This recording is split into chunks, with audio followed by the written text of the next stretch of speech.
Hey, my name is David Edgren. I have been volunteering at Road to Bethlehem this week on the chaplaincy team, and I just wanted to tell you a couple stories that have been pretty meaningful of encounters that we've had with people at the chaplaincy tent.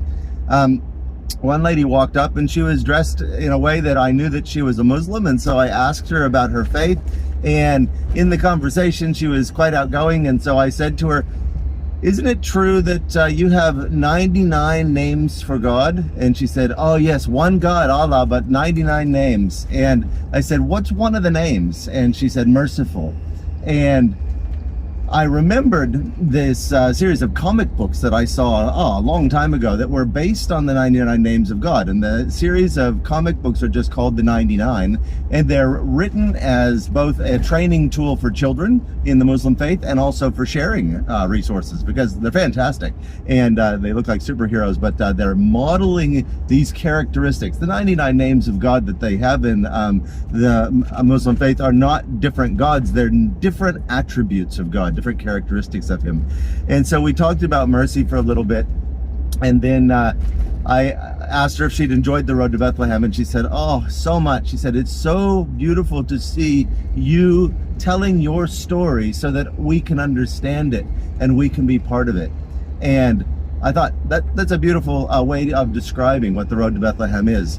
The next encounter was, I looked out and I saw this guy, and I met eyes with him, and when I saw his eyes, I knew him, so I pointed at him like, "I know you," and he pointed back at me like, "I know you." And he came over and we had a little chat, and I asked him, and I remembered the last time I'd seen him, at least a decade ago, was on a playground, and he had a little kid with him, and my mind just said it was his, so obviously. So I said, "And how are the kids?" And he said, "Oh yeah, they're here." And so anyway, we chatted for a bit, and then he went away, and about, I don't know, an hour or so later, probably after they'd gone through the Road to Bethlehem, he came walking back up, and he had two girls with him, and he said their names, and they were like 15, 16 years old, and I seriously didn't remember any. I just remember a baby. And I said that to the daughter, and then I said, "So things have been going like you've had a lot of changes in your life, haven't you?" And he said, "Yeah, I definitely have." And I said, "Well, you look good," and lost a lot of weight, substantial amount of weight, and looked very different. He smiled, and he said, "I've been here a couple hours, and I've passed a number of friends, and none of them even recognized me." And I said to him, "Well, you look good. It suits you. But if you don't mind me asking, how long ago has it been since you've started going through the therapy and the taking the medications and stuff to for the change?" And he said, "Yeah, about 18 months ago. And I also had surgery and had a lot of weight taken off, and I still have some surgery to go." And I said, "The only thing I don't know is your name." And he said, yeah, it's Benji now." And when I think about that, and also he asked me to stand up, and he gave me a big hug, and he said, thank you for recognizing me and saying hi."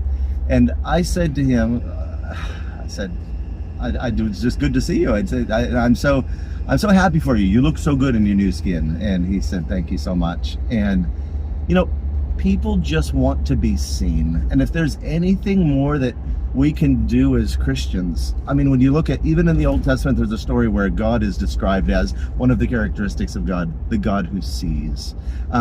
He sees us, and he sees us in our struggles. He sees us in our highlights and our lowlights, and he sees us in the good times and the bad times, and he sees us when we're in our families, and he sees us when we're alone, and he sees us when we're, every time, all the time, he sees us, and he meets us where we are. I mean, that's what Jesus did by becoming one of us and coming to this earth and walking this earth, becoming a baby, being born in Bethlehem, and then walking among us and being one of us, and then dying for us. All of it was so that we would know that we're seen by God, and that he loves us, and that he wants us to be part of what he's doing, part of his kingdom.